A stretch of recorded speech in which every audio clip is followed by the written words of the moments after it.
Hey friends, Andy here. Thanks for tuning into the podcast. On the podcast today, I have Tom Brickman. I connected with Tom on Twitter, where he goes by the Frugal Gay and has nearly 40,000 followers. Tom is a millionaire real estate investor with 21 doors, and he retired from his day job at age 39. And one of the reasons for leaving his day job, his boss would say that she loves working with gays because they don't have families and they can work longer. So one, that's ridiculous. And two, based on that, I'm sure Tom has just as much love in his heart for the 9 to 5 as I do. So I'm super excited to get insights on working for yourself, real estate, flipping, and a bunch of other incredible info in this episode. I'm also excited because I want him to share his journey because he hit millionaire net worth status at age 31 while working at a movie theater and making $55,000 a year. I love this story because I think it can inspire so many other people to do the same. So Tom, thanks for being on the podcast. I'm excited you're here. Thank you for having me. Yeah, you read through my tweets. That's a definite with those. I was raised in Ohio. I was took a average job right out of college, and it was a movie theater job, and they're like, "We'll move you down to Texas for 6 months and move you back," and that never happened.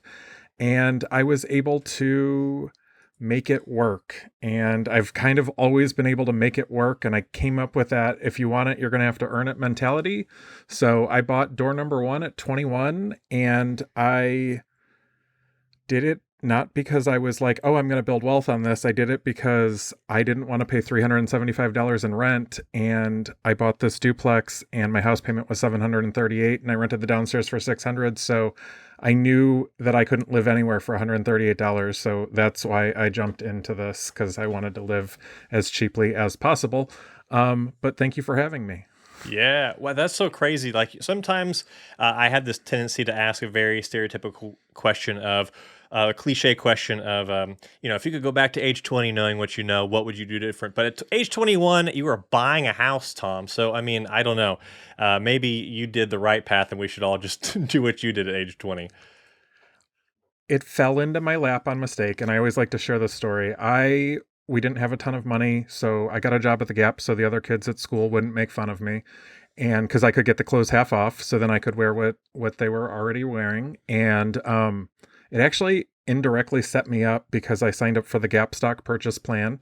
Uh, Actually, my dad filled out the form for me, so he signed me up for it, and I just thought it was tax for like 2 years. And when I bought that first house, I actually cashed in all my Gap stock. And in addition to that, I stayed with Gap through college because they had tuition reimbursement. So Gap indirectly, I got the 50% off clothes, but then I also got the down payment for the house, and I was also able to go to school debt free. So it was like a win-win-win working for them in high school. Gap with the triple win. Love to see that. So maybe we can start by you walking me through a little bit. You kind of did start on the story, but it'd be cool if you could walk me through your kind of path to millionaire status while also working a job. So it was out of stubbornness is really how it progressed. I bought door number 1 and 2 when I was 21. I bought door number 3 when I was 22. And door number 3 was a money pit. I sold that off in 2015, and I sold it on my birthday, and I was so excited to write that check to the title company and never have to deal with it again. But then I was transferred down to Texas by my employer, and I wanted to buy another house, and I went to the bank that I had taken the prior 2 loans with, and they're like, "We're not going to give you anything. You have $17,000 in credit card debt." So I'm like, well, I need to figure this out. And this is before side hustle. So I got a job working retail when I would get off work at my first job. And I would take those checks every other week and drive them across the street to Citibank and hand them my full check. And I got rid of that credit card debt. And they agreed to give me a tiny mortgage. And I got a 2-bedroom, 2-bath condo here with what I was approved for. And I house hacked before I knew it was house hacking.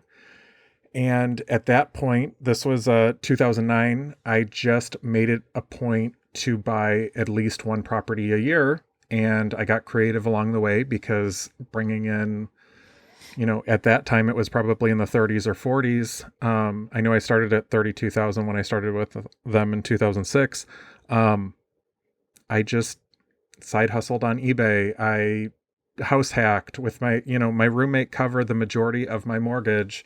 So I was just saving that money towards the next property and the next property. So there were several years in there where I would pick up super distressed. Like 2010, I picked up one for 14,000.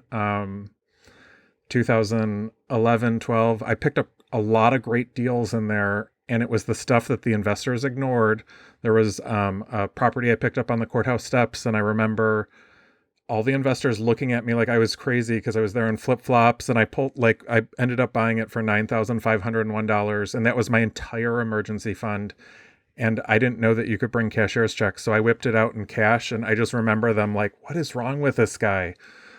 So I just did what they were not doing. And it's always kind of been that, even with my eBay stuff, like I've flipped bras, I've flipped perfume and lotions and discontinued stuff that a lot of people think have no value. And that's always been my little secret to success is one person's trash is another person's treasure. And I turned 31 in 2013.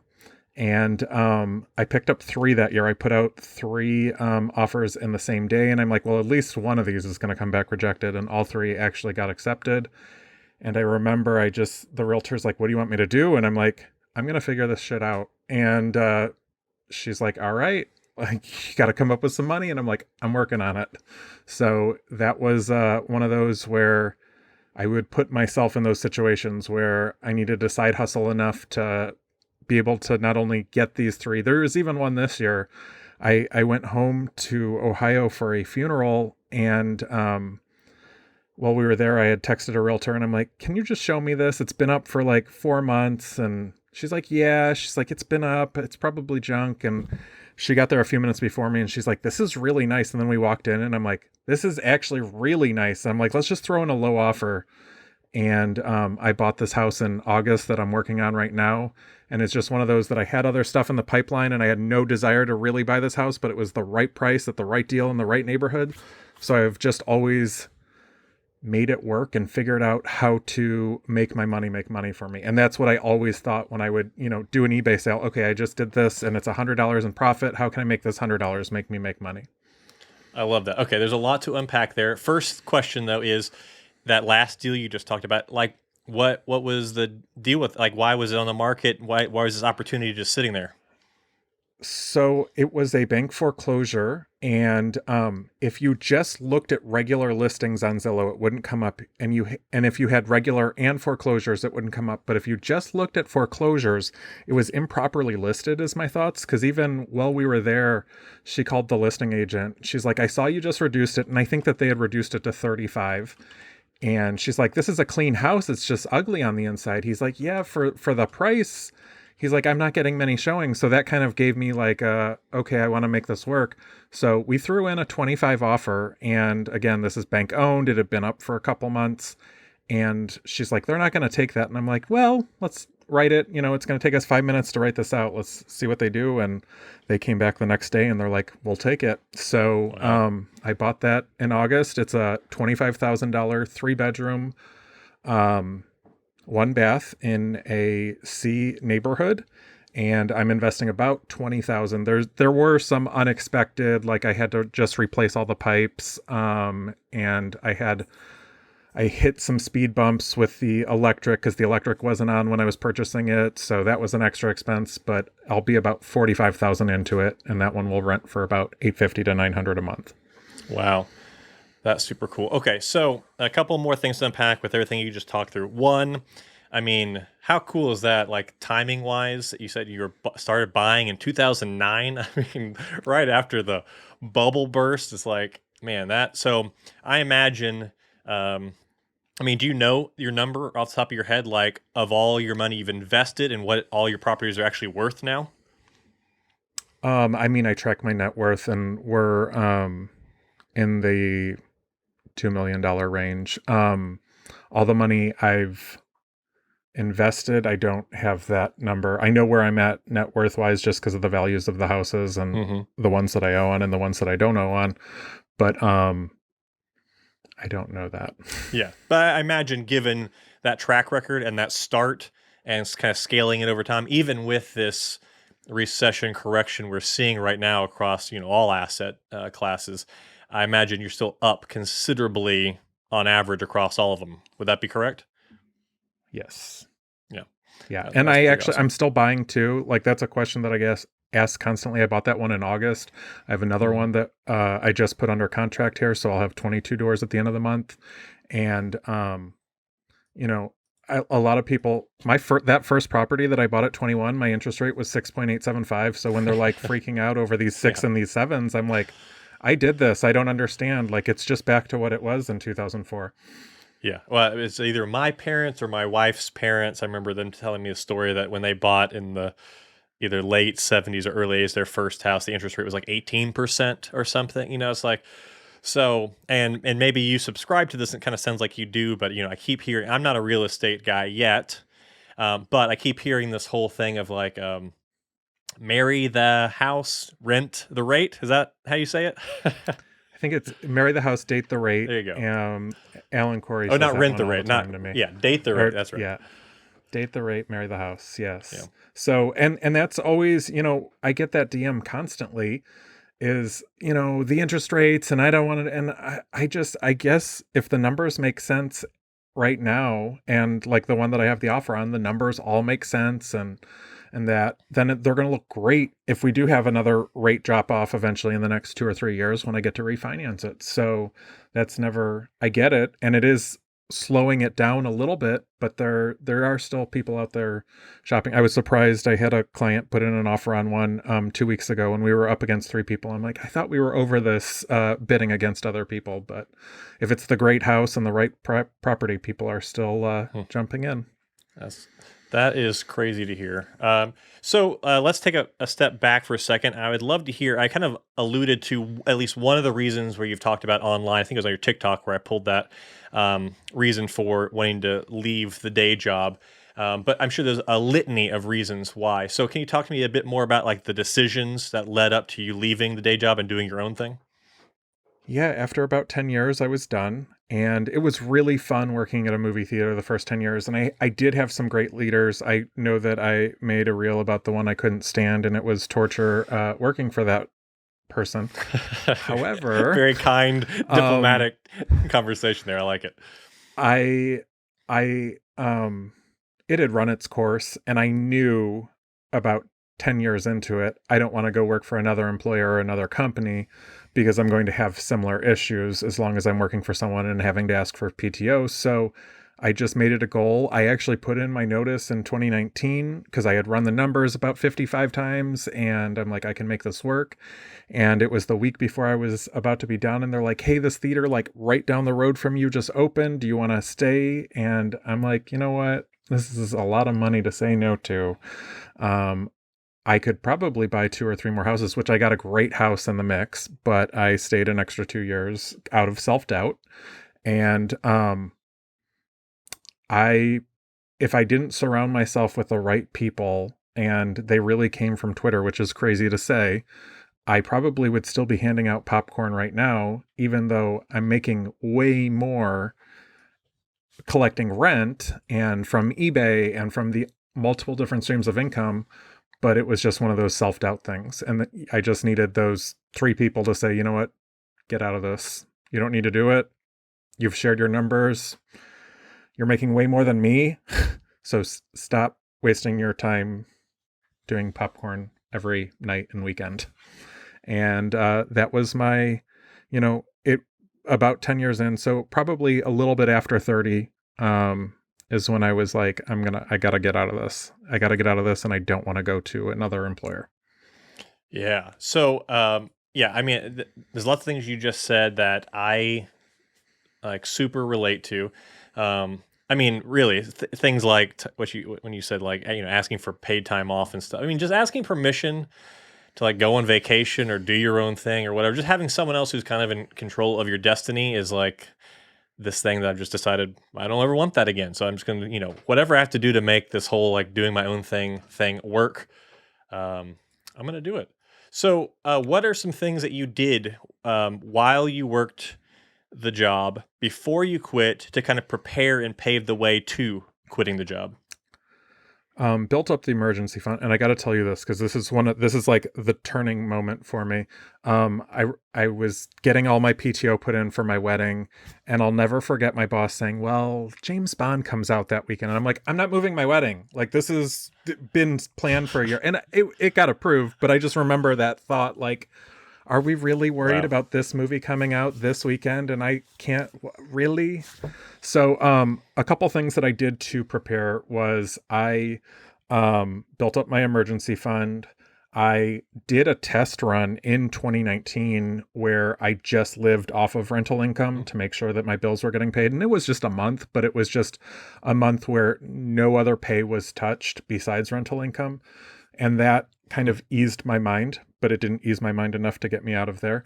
And then I also, what I've done, especially over the past 2 or 3 years, is I know when things get tough. And in August of this year, I had a really red month because I bought that property and I just added a lot of stress on myself. So I ramped up my eBay and I just made that kind of work in my favor. And I had a great eBay month in August. So I think it's one of those that I was already doing it, but I just did those test runs to make sure that I could make it work. And I know, just from even, I saw my final eBay number for 2022 and I'm like, this wasn't a good year. And then on New Year's Eve and New Year's Day, I sat and I listed like, I think it was like 100+ items. And I've had, almost $1,000 in sales in the past couple days because I sat there and I listed a couple hundred, and I'm not outsourcing new stuff. I do source regularly throughout the year. But I ramp it up as little or as much as I can. And it's always been that. Even during college, when I was buying books in college, I started eBay because I didn't have enough for books. Gap did the tuition reimbursement, and I bought a shopping cart full of diesel purses, and they were $1.50 a piece. And I turned those $1.50 purses into $60 a piece purses, and I bought books with it. So it's just been one of those that I've been preparing for it for 20 years, and I finally just ripped off the Band-Aid and I said, okay, we're going to go all in. I love it. Love it. Are you sure though, Tom, you made the right decision getting married or James Bond opening? I mean, come on, let's be reasonable here. That's crazy. That's a crazy Yeah. story. So a couple more follow-up questions to that. Before you quit, how big was your, not like in terms of monetary amount, but like in terms of like months of runway, how big was your emergency fund? Um, Conservatively, it was 6 months, but I know I could have stretched it further, especially if I had some income from rentals or some income from eBay or something like that. And even when COVID had started, I was worried about no rent coming in, and I had done a little practice there in 2020 where I'm like, okay, if I get rent from two of the, and I think at the time it was 14 or 16 doors, I can make this work. So I just I plugged along, and I had a minimum of 6 months as the long-winded answer, but I probably could have stretched that further. And now that you have 21 doors, has that changed? Do you keep a much bigger emergency fund? Like, what is that? How's that work now? It's actually about the same because I build it up like when I do have these great eBay months, and then I dwindle it back down because I put in an offer on another property and I need the down payment for it. So it's one of those that I won't go past a certain point and I pretend it's not there, but I haven't continued to build it as much. I guess I do, and then I just drain it back out for the next door or the next project. Yeah. And I don't want to get into this too much just yet because I want to save it for a little bit later in the episode. But I do want to touch on you talking about how it's not, you weren't sourcing new stuff for eBay, but you did just list a bunch of stuff, and that's one of the things I love. So I don't do it as much as you, and I don't have the long-term success of lots of people who do the flipping thing regularly. But I have done it off and on a lot over the years, and it's been really helped me out of a bunch of like money crunches and stuff. But I love a couple things I love about eBay is one, it's like super accessible for anybody, but two, you can buy all this stuff and have it on your shelves, and then like months later, if you have some free time, then you can list it all later. It's like if you have some inventory, you have money just sitting Right there behind me. Yeah. It's It's right behind me. And yes, I do look at it that way. And there's some stuff that my negligence has worked in my favor where it sat on my shelf so long that it's now like, instead of it being $20, it's $80. And I did that the other night. I scanned this one piece of makeup and I'm like, oh, these are really discontinued at this point, because I used to sell them for like $25 and I found a pack of them and now they're like $65. So I'm like, well, that worked itself out. There we go. Everybody, you heard it here first from Tom. Negligent pays. So be negligent when it comes to your eBay. Get that money. Sometimes, yes. Sometimes. Not when it comes to landlording. Yes. So let's talk. Not put that stuff up. Yeah. So let's talk more about real estate. I'm just really curious, what got you excited about real estate in the first place? Or maybe it wasn't the first ones, but like at what point did that kind of excitement and passion for it awaken, and what would that look like? So I, again, bought that first one at 21. My dad and my grandma came out, and this was like the third crappy house that we looked at, and it was the one that I threw in, so we had three to look at, and I had no desire to buy this house, and my dad and my grandma are both like, we were going to buy the crappy one, and this is why, and they walked me through, like, you can live in the upstairs ugly unit, the nice downstairs unit can generate this much income. So it was ingrained into me. My dad did have one rental while I was growing up, and I remember going over there and like painting with him on weekends and picking up rent, and I thought that was a cool opportunity. But again, I started at 21 because I didn't want to pay $375 in rent, and it just kind of continued to grow. I'm like, well, I don't want to throw away this money paying rent, and I know that there's a big debate on that, on rent versus own and how much it really does cost. Because I will say this, I bought that, and yes, it was $138 that I paid for the mortgage, but that first winter when the furnace went out, and that was a $3,000 or a $4,000 bill, it ended up being a lot more than $138. I was at that point where I'm like, I'm going to throw in the towel. This isn't making much sense. But I think I got to number 5 here in Dallas, and I'm like, and I remember when I did my taxes that year, I'm like, this is the first time I'm in the green. This is actually starting to make sense. And I try and stress that to people too. When you get that first one or two and it's red, it took me to get to 5 doors before I was actually making, and I had that money pit in there from number 3, but it took me to getting to number 5 to actually make a profit. And I was like, wow, I think I can actually do this long term. And then I saw, the ability to pick up something on the courthouse steps for $9,501 and put $3,000 or $4,000 in work into it, and then have that, $14,000, $15,000 generate you, I don't know, at the time it was $650, $700 a month, was amazing to me. I'm like, all I invested was $15,000 and now I'm getting $700 a month. Sign me up for this. So it just became addictive at that point. And I would just monitor them and watch them. And just even this past year, I found a notebook from 2011 where I'd write down the comps and the prices, and I put in some of these addresses, and I was so sad. I'm like, I can't believe you passed on this thing for $18,000. It just sold for, $225,000 last year. So there were lots of those where I wish I could have bought more, and I passed on some great deals. And then there were some others where I stood strong, and I'm like, nope, my top price is $14,500. And they're like, okay. And then, the next week they're like, will you still do $14,500? And I'm like, yep. So I've had some of those deals that have worked out over the years as well. So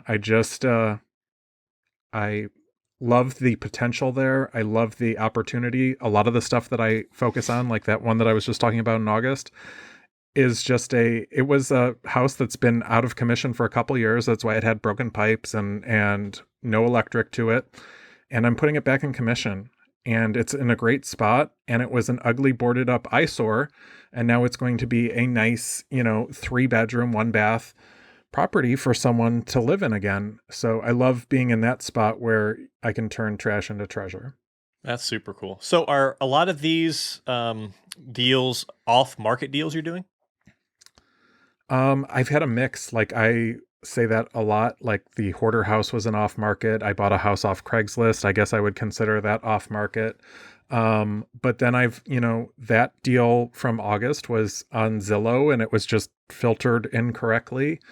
And I bought another one in May off of Zillow. So it's a mix. And the one that I have under contract, it's been up for quite a while, and I've driven by it.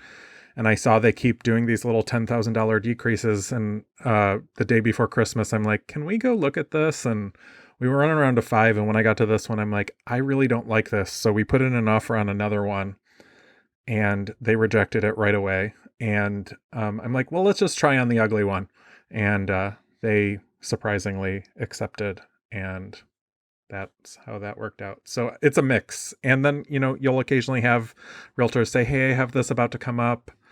Do you want to look at it before it goes up? And that's part of, I tweet about that a lot, building a team. And I don't have just one realtor in Dallas or one realtor up in Ohio. I have a couple that I'll work with on different deals. And if they see something interesting come across and they don't want to buy it themselves, they'll pass it my way.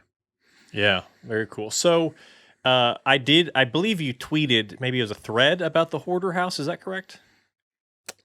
I talk about that one a lot because it was so draining, and then Business Insider picked it up and did an article about it, and it was an experience that I made a lot of money. I made almost $200,000 in equity on that house. It was just one of those fantastic deals, and but it was an emotional draining, and I felt sad as I de-hoarded it, and part of the sale was I had to find 3 items in it.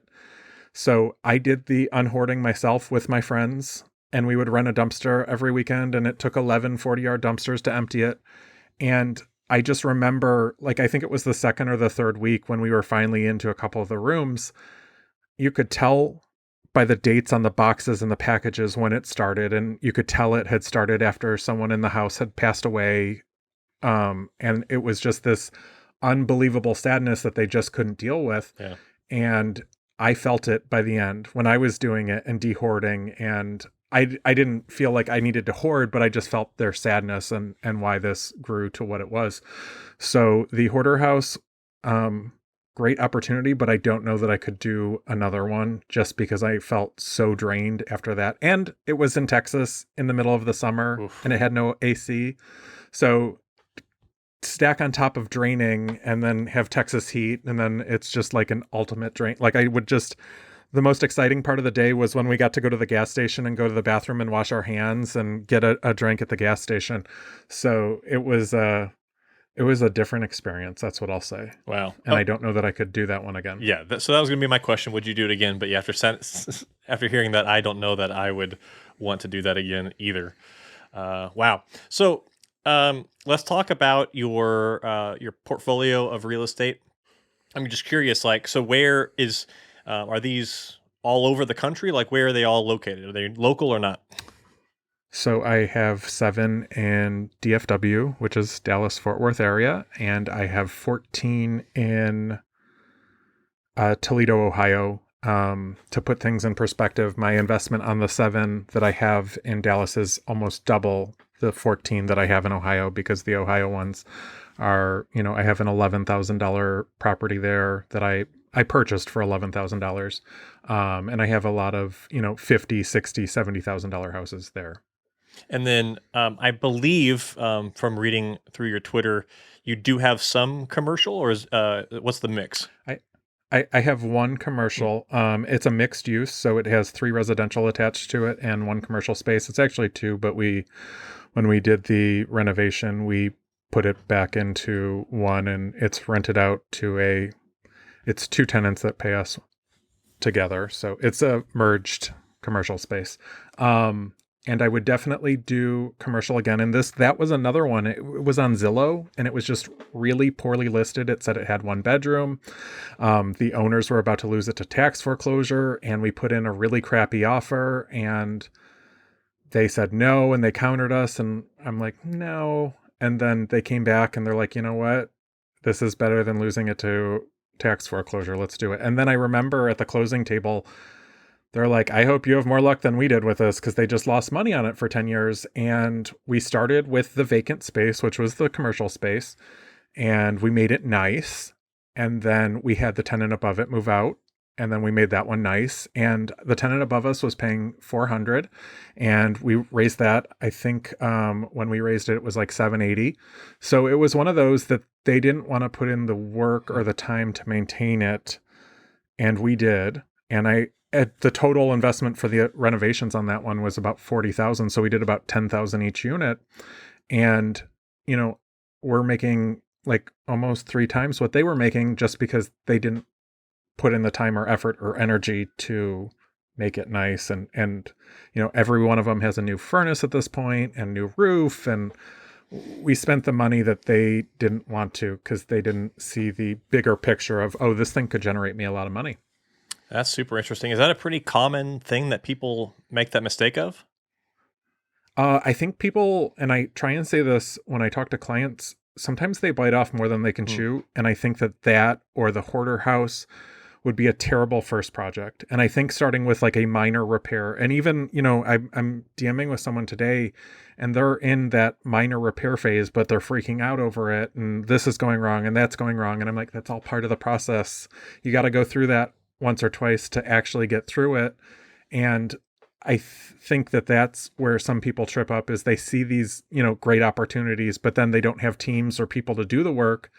And I think if I started with either one of those two projects, the commercial space or the Hoarder House, I probably would have quit after midway through because it was just draining. But I know from doing this several times, there's a prize at the end of the tunnel. You just have to get there. And sometimes it sucks. And the Hoarder House, I ran out of money in the middle. So I was like, okay, I got to eBay really hard to get this. I got to pay for this roof that needs to be put on. And that's what it takes sometimes. Yeah. So how many of these are long-term and how many are short-term rentals? I actually just have one short term and I have 20 long term. And it's just, I haven't I switched over one in Ohio to short term, and I did it for two reasons. One, I was tired of staying at the Holiday Inn whenever I went up there, so I wanted a spot for me to stay. And two, I started with one and I stayed in it 2 nights, and I'm like, I'm going to get complaints on Airbnb if I do this. So I ended up buying a second property up there in the right neighborhood where it made more sense to have a short term.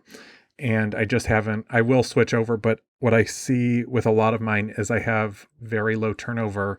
Hmm. So like even the Hoarder House, like they just renewed for a third year and they were asking for a 2-year lease instead of a 1-year lease. So typically I spend the money and I make them nice, and the tenants don't have the big turnover that certain places do. Because if I like that one, I did go up a little bit on rent, but if I don't need to go up on rent and the numbers make sense, I leave it where it is, especially if they're great. And especially like my Craigslist house is one of my favorite tenants. It's my cheapest house. But she takes better care of it than I could. So I love having her there. And whenever I go over there or I'm in town, it's a great, I'll drive by and say hi and take her some donuts, or I don't know. So it sounds like the decision mainly comes down to just it seems a lot less maintenance because you're having to swap somebody in and out every single day or whatever. You have this long term, so that's just value for your money, I guess, right? I have a tenant, or I have someone checking in tomorrow for the short-term rental. So I had friends go by to double check my cleaner this morning, and they're like, they're sending me pictures. They're like, this isn't done, this isn't done, this isn't done. And then, like they sent me pictures of hair in the bathtub, and I'm like, well, this is the first thing that I'm going to get a complaint on. So yes, it is more Hmm. maintenance on those. And you know what? I know you had Lauren on the show. Mm-hmm. She does it fantastic and has a great system. I just haven't gotten to where I have the backup cleaners, and that's why I had friends over this morning. I talked to him yesterday. I'm like, hey, there's someone checking in on Thursday. Can you just check this for me? Because I can't be there to check it. And the cleaner says it's good, but sure enough, I'm glad that I had them drive over there, because that would have been the first thing that they would have complained about once they got checked in. Yeah, seems like a lot of moving pieces, and that's where having a solid team of professionals to help you seems like it'd be really good. Yeah, I'm always curious about that because every real estate investor has either mixed or they're really strong one side or really strong the other, and they've got a variety of reasons. It all makes sense to me. It just seems like each situation is a bit different. Um, so it sounds like you renovate most of your properties. You renovate everything always. Even like the house that I'm sitting in right now, it did not need immediate renovation. It was move-in ready, but it was really ugly. So yes, in general, I've never bought, and all the realtors that I know, if they try and take me to a new construction or something nice, new and pretty, they know that that's not for me, because I want to personalize it and put my gay glitter in and make it, sparkle a little more, is what I say. I like that. So, I mean, yeah, sounds like would you say it's like your specialty that you find the cheaper, less attractive houses that people kind of look over, and then like half the fun of it is turn it into your own thing and your own creation? 100%. Especially when I started in Dallas, I was buying in some rough complexes, and I'm like, how can I make this make sense? And, I don't even feel comfortable in this complex. There was one of them that I was like, man, I shouldn't have bought this. But I would just always make my unit look like the nicest one in there. So even if I'm in a rougher complex, I still had 5 or 6 people that want to live in that unit because it is the nicest one that's in there. And it makes it, a little bit more competitive. Because I have 5 or 6 applications on a place in a rougher complex, as opposed to I'm struggling to get one application. And same with today, I have a property up for rent right now, and I had them over there just redoing and cleaning windows this morning before we were doing showings, because I want it to show nice. I want it to be the nicest one on the block. And that's always been kind of my secret sauce, is that will set you apart. Now, when it comes to the actual renovation process, how much are you doing yourself, and how much are you hiring professionals to do for you? I do as much or as little as I need to. So the Hoarder House, when I ran out of money, we were out there painting and sealing floors and doing demo and doing that.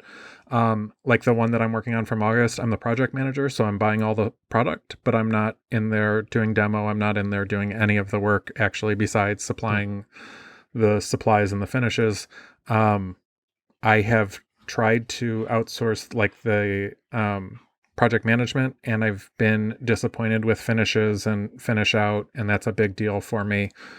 I just don't cut corners on finishes because I know it's worth it to spend more on this certain flooring because it's going to last me a good 10 years versus putting in the cheapest crap possible, because that's going to look like every other one on the block. So I've stuck with that, and I've been stubborn with that, and I've tried to outsource, and that has not gone well. So that's I do that part. Gotcha. But the physical install, I'll help.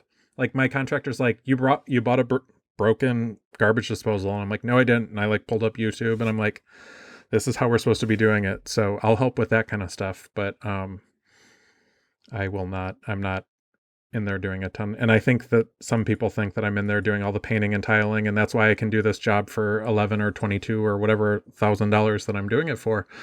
But I just have a good, reliable team that I always, when they give me a price, I don't bargain with them. I'm like, this is the price, and we're not going to argue over it. And they continue to come back when you treat your team right. And that they're going to continue to take care of you. So that's been my how I've been able to continue to grow this. Is it just tons of trial and error? How do you find those people? Like, how do you find the quality? There's so many people out there that are going to charge you an arm and a leg and whatever and run you around and all that stuff. You learn real quick. And on my first one that I bought in Dallas, they had a contractor standing outside, and he was redoing a chimney not far. And I'm like, hey, do you do this? Do you do that? And he's like, well, my license is in HVAC, but I could look at this and I could look at that. And I could tell when he came in, and I can't even remember what the price was, probably $600 or $700 for whatever I was asking him for. I'm like, that seems reasonable. And I think I've worked with him now for 15 years. Wow. And I've even, I think he's even gone up to Ohio when I've struggled with teams up there. Cause I had to do some electric work when I bought this duplex in 2021, and I had the electrician come in. They did half the work. They asked for the second half of the money. I sent them the second half of the money, and then they ghosted me. And I'm just like, it happens, and you learn real quick. And that's why people will say, do you know this person or do you know this person? And I am very loyal to the ones that I know that I can hand money to and not worry about them disappearing. And there are some, like I have strengths in Texas that I don't have in Ohio, and vice versa. And that's how I've trial and error. But I tell that story a lot too, because I could swallow the pill on losing that $3,500 that I paid him to do it, but then I had to, in addition to that, then I had to pay someone else $4,000 to go in and clean up some of what he did incorrectly. So it's You learn as you go, and you don't make the same mistake twice. And that's part of why I started the Twitter was I'm like, I don't want you guys to buy a crack house on eBay. I don't want you guys to buy, I've made lots of those mistakes over the years, and I hope that if anything good comes from it, it's that they're not making the same mistake that I made, the same costly mistakes that I've made. So with a new person who, is just getting into this and they want to buy a place and renovate it and stuff, like how do you tell that person to navigate hiring a professional versus doing some of it yourself, actually like getting in there and doing some of the actual DIY stuff? So I had clients close on a property and they bought in Toledo. It's a great property. It's a duplex. And when we looked at it, they're like, we can do this, we can do this, we can do this. And in the middle of the project, once they started doing it, they're like, we should have hired a professional on this. I'm like, I know, I told you, but sometimes you have to let them make those mistakes. And it didn't cost them more money because ultimately they did finish it. It just cost them time, which they could have been renting it for 2 or 3 extra months. So if it's one of those that's going to set them back, I'll try and say, hey, I would do it this way. And that's my answer for a lot of it. Like when I'm talking with people, I'm like, hey, if this were me, I would have this person do this. I would have this person do this. And then I'd have this person do this. And I really don't know that I can force them to do anything more than, listen to me. And they're paying to listen to me sometimes. So, and some of them listen. And some of them are like, you were right. I'm glad I hired this person. And then some of them are like, we should have listened. And now this is a hot mess that we need to clean up. Yeah. Some people just have to learn the hard way. And, I'm one of those people sometimes. So I get it. I get it. So you kind of talked about a couple mistakes there. What are a few other top mistakes that you find that newer people make when getting into this? Not understanding the neighborhood. I actually was just talking with someone yesterday and they bought this property because it had a new roof and new windows. And they're like, it's across the street from a bar that is popular Monday through Friday. And I can't sleep until 2:00 now. And so not understanding the neighborhoods, I got a DM from someone and they're like, I'm in Toledo and I'm losing money every month. And as soon as they gave me the address, I'm like, you bought in the worst zip code in Toledo that I don't even feel comfortable driving through. I know that nobody's going to want to rent there. Nobody's going to want to do work over there. And nobody's going to want to collect rent over there. So you bought doors to buy doors. You didn't buy doors that are going to produce you income. And that's a thing that, people are like, oh, here's this $15,000 house up in Oklahoma I'm going to buy. I'm like, who's going to rent it from you? This is in the middle of the woods. The closest Walmart is 3.5 hours away. Like, wow. Who are you marketing this to? And people see those cheap numbers and they're like, okay, I'm going to do this. And they buy it and it's a money pit. So I can't stress that enough, is understanding your neighborhood, understanding your market. And I know that there's people in Toronto and all over the place that aren't going to be able to jump in and buy rental real estate, so they jump into other markets. But just understand, and you know what, sometimes it's worth you jumping on the plane and spending the $300 on the plane ticket to go check it out before you dump $27,000 into something that's going to lose you money. And people don't like to hear that answer, but that's my honest answer. And that's why when I get a DM and they're like, do you want to do this deal with me in Georgia? I'm like, no, I don't know Georgia. I don't have a team, and it could be a great deal, but I don't want that deal because I don't have that exposure there. But I know someone else in that market, so maybe he would be interested, and I'll pass him that way. Seems like a very small price to pay to buy a plane ticket and go check it out in person versus the long term.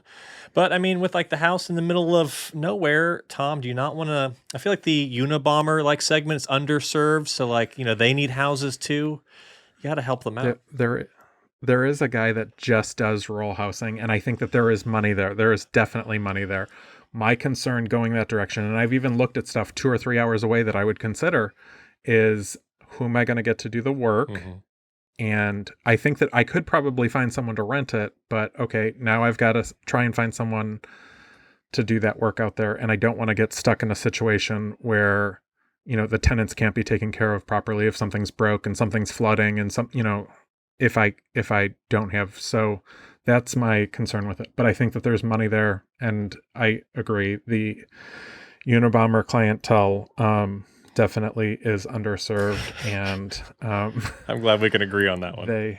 Yes. For a newer real estate investor, do you recommend most of the time that they buy their first place within driving distance of where they live?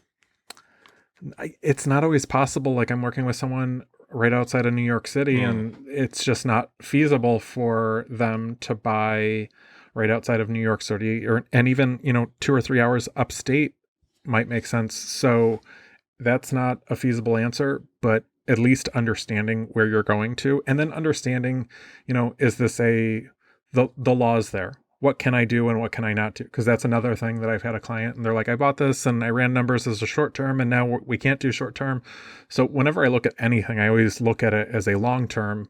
And then if it switches over to a short term, I can work those numbers, but I try and not calculate that off the bat in case the HOA passes this and says we can't do short term rentals here. And when it comes to like finding places and like knowing the neighborhood and stuff, what are some tools or tips you recommend for like getting a feel for the neighborhood and understanding those things before you get into it? I say this to tenants all the time, but drive it at 6 o'clock or 7 o'clock. So you're seeing other people in the neighborhood and you're seeing what's going on. And that's the same with like complex. When I owned condos in certain complexes, I'm like, I want you to be comfortable because you're going to have to live here. So why don't you drive it at 6 o'clock tonight when people are home from work so you can see the cars that are here, you can see what's going on. So beyond those tools and driving it at certain times, and I think I even encourage people to go 2 or 3 times. So, you see what's going on in the morning, you see what's going on at night. Check out what's the closest gas station? Like what's the closest CVS or Walgreens or fast food? And does this seem like a place that other people want to be, or am I afraid to be here? Should I not be investing my money? And a lot of times, if it's a certain price, it's a certain price for that reason where people aren't going to be comfortable there. And I hate to be Debbie Downer, but those are the ones that you just need to say, I don't want this one. I'd rather spend 20 extra thousand and be where I'm comfortable than buy this dirt cheap house that I don't even want to go collect rent from or tape up a sign to for a tenant or something. Are you ever trying to snap up houses in places that might be rougher now, but you have a pretty good sense that the area is changing?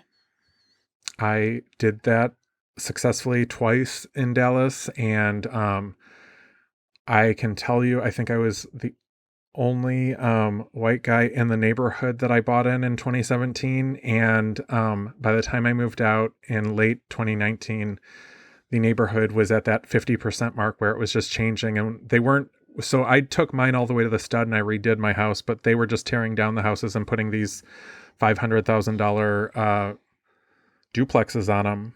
And I could tell by how close it was. Like you could go out on my deck and see the downtown skyline. I'm like, it sucks right now, and I bought the house for $42,000, but I can make it nice, and I did, and it's not going to suck that much longer. And that was one of those that I just got in at the right time, and now every time I go down there, I still own the property and I rent it. It's like another 2 or 3 of those duplexes have popped up, so I'm going to kind of be the junky one on the street now. Even though I redid mine all the way to the stud, I'm the only one that doesn't have these little McMansions on them. So I have done that a few times. And that was one where I remember I was like, I'm just going to do this as a straight rental. And then I did the drive down there and we were both comfortable when we drove down there. And it was relatively quiet. It was a older neighborhood where a lot of people had, they would go over there and their parents lived over there. But, and it was rougher at one point, but I think I had missed that peak. And then that was another one. I had lived in like one of the nicer neighborhoods in Dallas, and I always had problems with people stealing my packages. And then when I lived down there, I remember I had this package set on my doorstep for 3 days because I had left and I forgot that it was coming and nobody touched it. So you just kind of, you assume the worst, and sometimes it doesn't always work out that way, which is nice. Yeah. Well, we have kind of a little bit of a similar story. We live just 1 mile from downtown Austin, and we bought in 2011. And the neighborhood we moved into, very different at that time than it is today. But we saw, like, we would talk to somebody who's like starting a restaurant over here or a coffee shop, and then we went into one house to look at, and the renter was still in the house, and they were fed up that another person was coming to look, and they're like, "Welcome to the up and coming East Side." And so we're like, we just kept seeing these little signs. We're like, maybe it's a good time to buy there. And sure enough, a decade later, it's our house is like 5x'd in value since then. The regret is not buying more. But yeah, I guess I'm always curious about that aspect because it seems like that'd be a really great opportunity. But I imagine it's harder to get right and easier to get wrong. I completely agree. And I've like even the duplex that I bought in 2021, I see streets in there that are done and flippers have done these whole streets and then there's still just streets of teardown. So it hasn't spread as much as I would hope. And there was a point where I'm like, you know what? I'm done with this shit. Like I'm done. And my realtor's like, you know what? This just passed, this just passed, this just passed. She's like, hold on for 2 more years and you're going to see such a change and you're going to be happy that you did it. So I do have it as a rental, but it hasn't changed as much as I hoped, as quickly as I hoped. That's what I'll say. How often do you actually sell your houses that you buy? Strategically, like I sold one in 2022 and it was going to be a rental and they were just selling for way too much money for me to let it sit there. And I had way too much equity and I had lived in it for almost 3 years. So everything made sense for me to sell it. And that's how I was able to buy the 5 properties that I bought last year, was because I made that move. So it made sense. And then the one that I have under contract now is like 8 houses down from the one that I sold last year. And it's super distressed. So I know that I can put that back together how I did the other one and being a lot cheaper than what I sold mine for. Gotcha. So across your entire portfolio of 21 doors, soon to be 22, how much are you collecting in rent?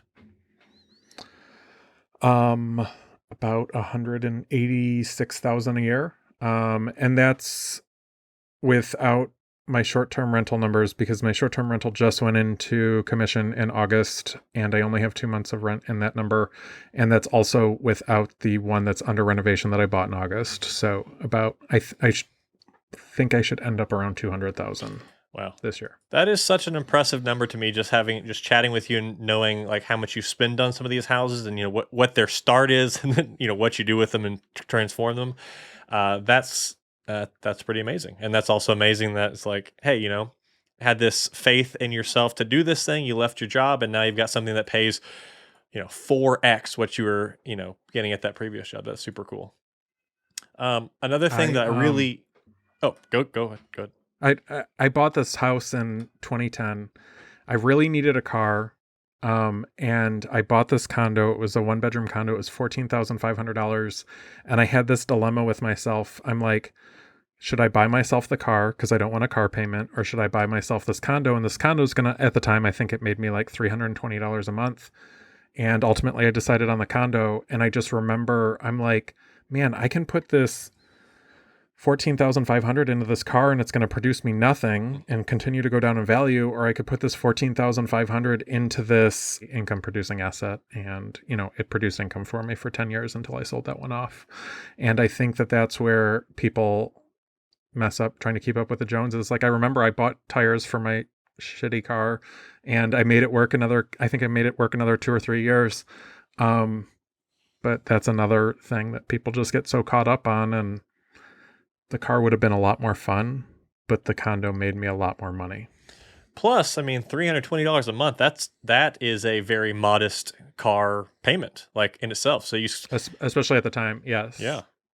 Yeah, that's one of the things I wish more people would just understand. Like, I tweet about, I don't know how many times I've tweeted about the average American, car payment's $700 per month. And if you turn that into, if you invested that instead, what you'd get and stuff. And people are just like, well, you need a car. You can't get rid of it.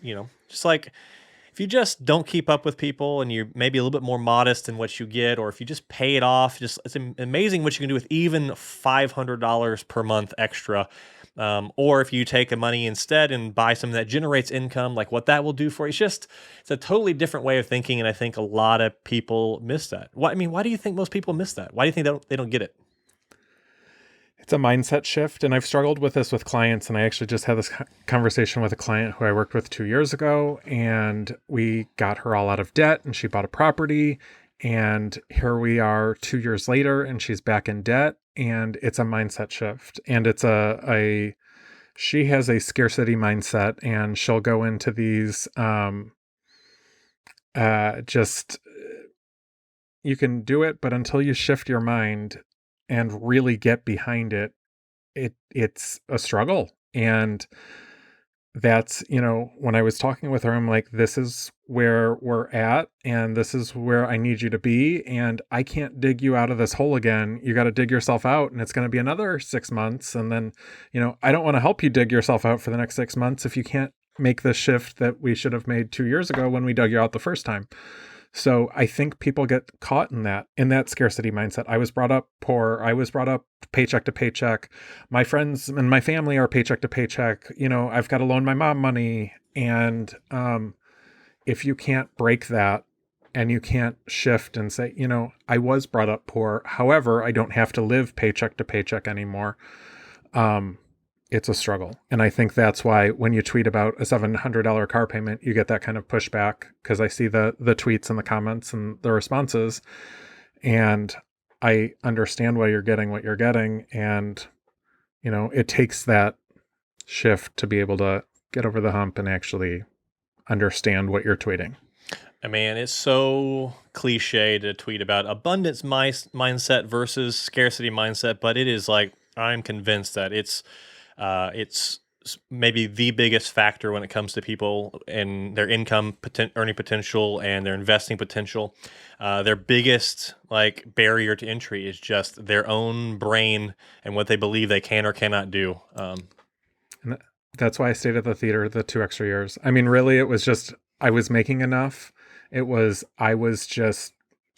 that mindset that I needed to stay there for my comfort, for my this and that, and I can't do this, but really I could. I just didn't shift my thoughts enough to take that leap and do it.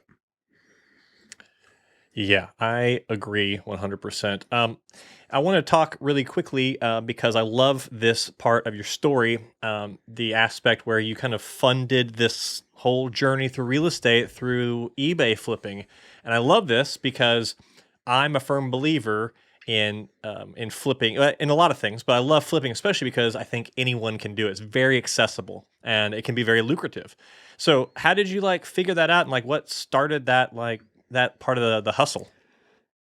It was out of necessity in college. I bought these purses for $1.50 and I turned them into $60 a piece, and I bought books with it. And then I saw this worked, and I saw that I could, again, it's very accessible. I could buy this whole cart of purses in cash for $50 or $60, whatever it was, and I could make a lot of money doing it. So I went back to it once I had paid off my credit card debt, because the whole time I was applying for that first house, they're like, you don't have enough money. You're not making enough money. And I'm like, well, I know how to make more money, and I can figure this out without having to work a retail job. And I went back into that, and I remember going out to the flea market, and I'm like, oh my gosh, they're giving this stuff away for $2 a piece. And I'm like, I scan it. Well, at the time I didn't have a smartphone, but now I go out there and I scan it, and I scan this item that's $2 out at the flea market. And I'm like, these are $45 on eBay. Like, this is stupid that they're selling them out here for $2. So I saw those opportunities, and you know what? They were happy selling it for $2 because they were buying it for 50 cents. So it's just always that resale. And, I stuck with small and expensive items. I had a closeout store by me in Ohio that just got, bras that got $2 bras, and discontinued Bath and Body Works at the end of the season, and those scents and those bras that people have grown with and love, and now that they're discontinued and they don't make that style, and now that they don't make that scent, those are big money that people are ignoring. So yes, I can get this here for $2, but you know what? They're okay paying $20 for it because that's what they paid for it when they originally bought it 10 years ago. And that's an opportunity that gets overlooked and ignored. So I see little dollar signs every time something gets discontinued, because I know that there obviously was a market, and that's why it was made in the first place. And that's something that I think people miss as well, is you can filter on the eBay app and see what things are actually selling. And I'm always like, it's not a great deal if there's nothing in that sold category and you see a bunch that are listed. And, when you scan an item and it's got a ton of sales on it and you see you can buy it for $2, it's just something I enjoy greatly. And I've seen it as an opportunity through the years, and people ignore the junk that's discontinued for $2. Yeah, I think it's crazy. I love flipping. I think the ability to just turn around and find these good deals, or heck, hop on Craigslist or Facebook, the free sections, grab free shit, fix it up a little bit, and then turn around and sell it. It's like there's so many cool opportunities, and I feel it's a superpower to do flipping and stuff, because I remember in college, like I went on various road trips and stuff with buddies and things like that, and we'd make our budget for the trip. Like, it's going to be $600 to do this thing for a week or whatever. And we'd all go, okay, how are we going to earn that money? And then I just go take stuff from the house, some of my stuff, and sell that, or go buy some cheap stuff at the thrift store and throw it on eBay. This is very early days of eBay. And then I'd be like, a week later, I'd be like, okay, I got my money. And they'd be like, what? How did you do that? So it's just always this one thing I always fall back on. It's like anytime, in 2020, when pandemic hit and stuff, I was grabbing stuff out of the house. I was finding a thing in local stores and stuff and flipping it. I don't know. Just these things. Every time I talk to somebody who's into it, I'm just like, you figured it out. It's like this little, it's just such a reliable thing you can put on pause, and you can pick it back up when you want. And I don't know. I love it. So I can't say enough good things about flipping. I am curious, how did you fall into the kind of women's product niche? How did you get the insight into that, such a lucrative one?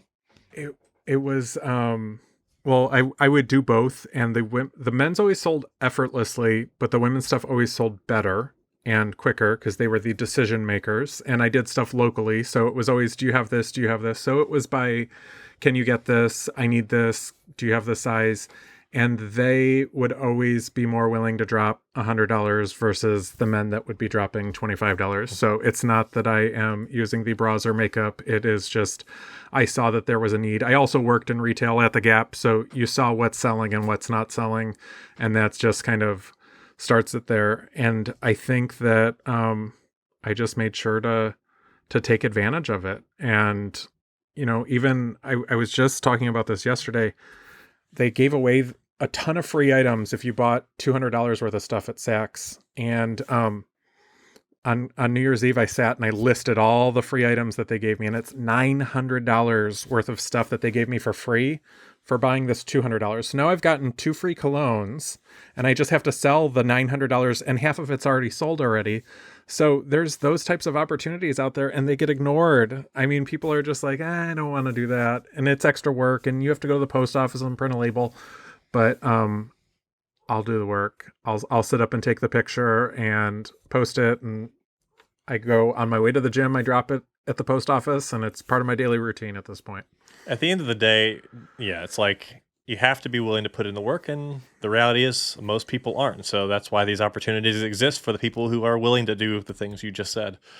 So as we come closer to the end here, I did have a couple last questions for you. I am curious, with all of your experience over all these years of doing real estate, people can see it, and it's, kind of this romantic idea, romanticized idea. You buy this thing, it pays you money. It's cool. I want to be a real estate investor. So it's probably attractive to a lot of people. But at the same time, there's all this reality involved with it. So who is real estate investing not a good fit for? If you can't stand customer service, because I'm still in a customer-based business. These tenants are my customers. They're paying me rent every month. And I know that there are the people that love to avoid things.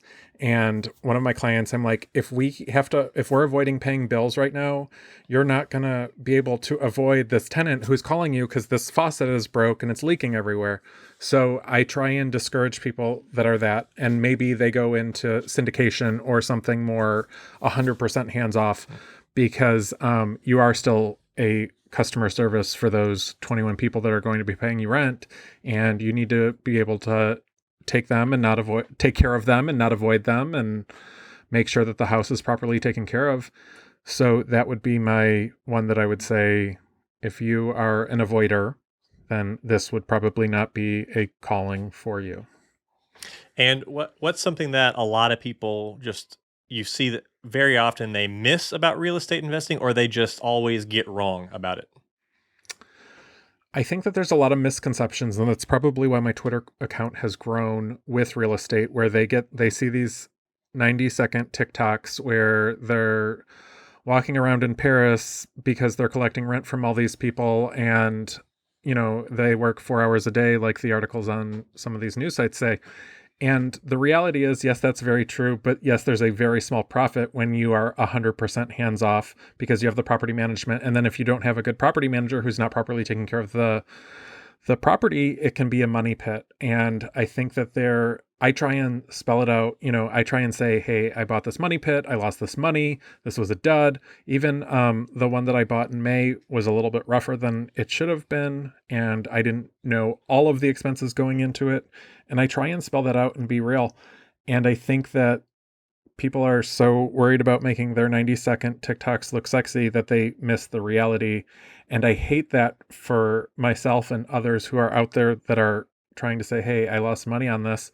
I think that's why I got traction on Twitter in the first place, was because I'm like, these reels aren't real. I mean, I guess they could be, but the profit's not there, and so on. So I try and spell it like it is and just be as realistic as possible and put it, I try and say to people, I didn't start making money till door number 5. So it could take you 3 or 4 doors of rough times, and I've got to replace a roof, and I didn't have this in my budget to get over the hump and actually generate some income from it to where it could replace your 9 to 5. Yeah, it's kind of a shame that it's like always the ultra sexed up version of this stuff. Like it's same with crypto. I'm really used to that and all of money and investing and stuff. But it is nice to hear that you've experienced a lot of growth by sharing the realities of it. And I feel like I've tried to share some of the realities of my own journey, ups and the big downs, and I have found traction. So it is refreshing, but it would be nice to be rewarded big time, like some of those people who like share this clearly not accurate version of how all this stuff works. Forgive me because you have answered this a lot, I'm sure, lately, but I am very curious. What do you think about right now? Is now a good time to be investing in real estate? What are your feelings? Absolutely. I've got one under contract, and I'm continuing to look, and I think that there are some opportunities out there, and I think like I've always done well with the ignored stuff. So I want to go look at the stuff that's been on the market for 2 months and 3 months and see if I can make it make sense.